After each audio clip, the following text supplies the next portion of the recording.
Jean-Louis Pierrot, de son vrai nom Jean-Louis Michel Pierrot, est le troisième président de la Deuxième République haïtienne, le septième chef d'État d'Haïti et le quatrième président à vie du 16 avril 1845 au 1er mars 1846, soit 10 mois et 13 jours au pouvoir.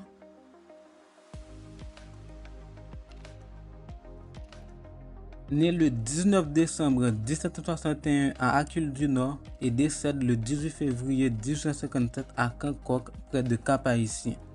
Il fut un général, un aristocrate et un noble haïtien avant d'être président à vie.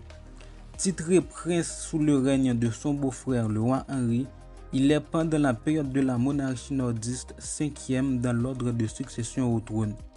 Exilé après la révolution de 1820, il revient au pays après la chute du dictateur Jean-Pierre Boyer et rejoint le clan des conservateurs. Après la mort du duc de l'Avancée, il accède à la présidence à vie en 1845. Il est renversé en 1846 et s'éloigne de la capitale.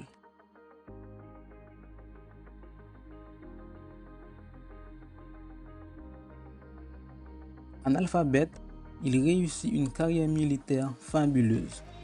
Sous le régime du roi Christophe, il fut promu lieutenant général et proche du roi, reçut le titre de prince d'Haïti.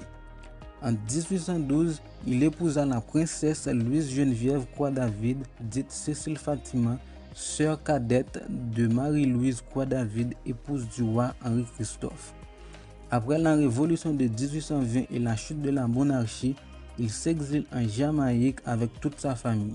Le 16 avril 1845, après la mort du duc, le Conseil d'État l'appela pour diriger Haïti. Se méfiant des courtisans et des complots au sein du palais présidentiel de la capitale Port-au-Prince, il fit transférer son gouvernement dans la seconde ville du pays, Cap-Haïtien, et Port-au-Prince perdit son statut de capitale. Il proclama son intention de conserver la partie orientale de l'île de Saint-Domingue qui se soulevait contre l'occupant haïtien afin de proclamer l'indépendance de la République dominicaine. La population de Port-au-Prince, l'élite intellectuelle et militaire n'acceptèrent pas le sort réservé à leur ville. Les garnisons de Port-au-Prince le destituèrent le 24 mars 1846.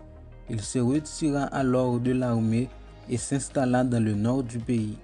Un choix judicieux.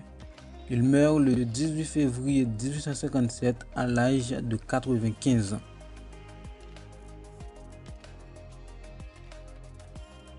Analphabète, il accède au grade de lieutenant général, puis titré prince d'Haïti sous le règne du roi Christophe, et devient président avant de mourir. Une vie bien remplie.